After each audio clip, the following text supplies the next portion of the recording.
Hello दोस्तों, मैं हूं आदित्य और आज मैं आपको एक ऐसे राजा के बारे में बात करने वाले हैं जिनके चिन्ह को आज भी भारत के झंडे में दर्ज देखा जा सकता है, जिनके चिन्ह को आज भी भारत में सबसे उच्च सम्मान माना जाता है। यस, आज हम बात करने वाले हैं महान सम्राट अशोक के बारे में। अशोक सम्राट भारतीय इतिहास का एक ऐसा चरित्र है जिनकी तुलना विश्व में किसी से नहीं की जा सकती। सम्राट अशोक भारतीय मौर्य साम्राज्य के शासक थे जिन्होंने भारतीय उपमहाद्वीप पर शासन किया था।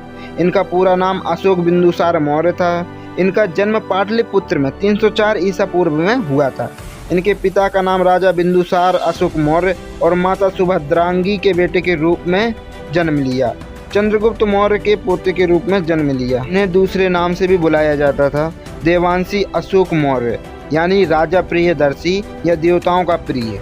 उन्हें मौर्य साम्राज्य का तीसरा शासक भी माना जाता है। ऐसा कहा जाता है कि सम्राट अशोक को कुशल सम्राट बनाने में आचार्य चाणक्य का बहुत बड़ा हाथ था।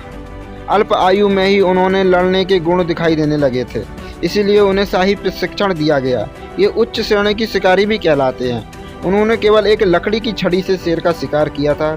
जिंदा दिल शिकारी और साहसी योद्धा। उनके इसी गुण के कारण उस समय चल रहे मौर्य साम्राज्य में अवंती में दंगों को रोकने के लिए उन्हें भेजा गया। दोस्तों, मौर्य साम्राज्य सम्राट अशोक ने अफगानिस्तान के हिंदकुश में अपना साम्राज्य का विस्तार किया था।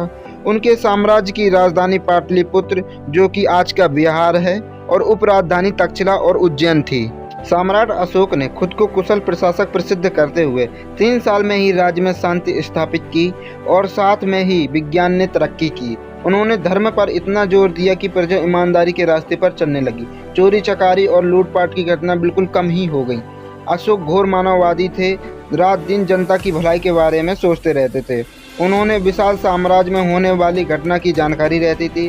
धर्म के प्रति वे इतनी आस्था रखते थे कि आप इसी बात से अनुमान लगा लीजिए कि वो बिना 1000 ब्राह्मणों को खाना खिलाए खुद खाना नहीं खाते थे। कलिंग युद्ध अशोक के जीवन का आखिरी युद्ध था जिससे उनकी जिंदगी ही बदल गई।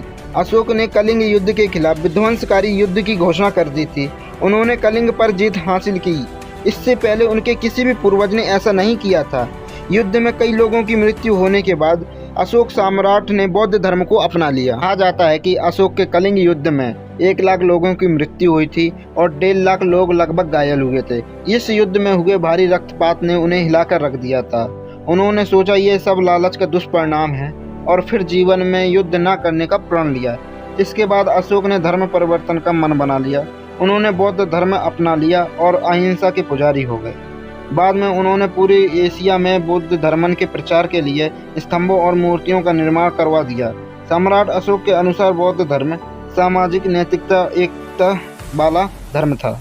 विदेशों में बौद्ध धर्म के प्रचार के लिए पुत्र और पुत्री, भिक्षु और भिक्षुणी के रूप में भारत से बाहर भेज दिया। सार्वजनिक कल्याण के लिए उन्होंने जो भी कार्य किए वो इतिहास में अमर हो गए। उदारता, नैतिकता और भाईचारे का उद्देश्य देने वाले सम्राट अशोक ने कई अनुपम भवनों और भारत के कोने कोने में मूर्तियों का निर्माण करवाया जिन पर बौद्ध धर्म देश अंकित थे।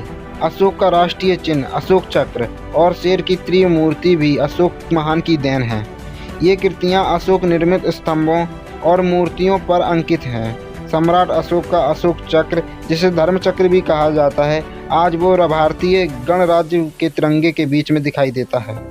त्रिमूर्ति सारनाथ, जो कि वाराणसी में है, वहाँ के बौद्ध स्तंभों पर निर्मित शिला मूर्ति की कृति हैं।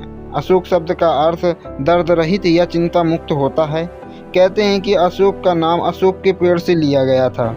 सम्राट अशोक को निडर और एक साहसी राजा माना जाता है। सम्राट अशोक जैसा महान शासक शायद ही इतिहास में दूसरा दिखाई दे। वे आकाश में चमकने वाले तारे की तरह हैं जो हमेशा चमकता रहता है और 232 ईसा पूर्व में उनकी मृत्यु हो गई। हेलो दोस्तों, अगर आप लोग ऐसे ही वीडियो और देखना चाहते हैं तो हमारे चैनल को सब्सक्राइब कीजिए और अभी तक बेल आइकन को प्रेस नहीं किया तो प्रेस कर दीजिए।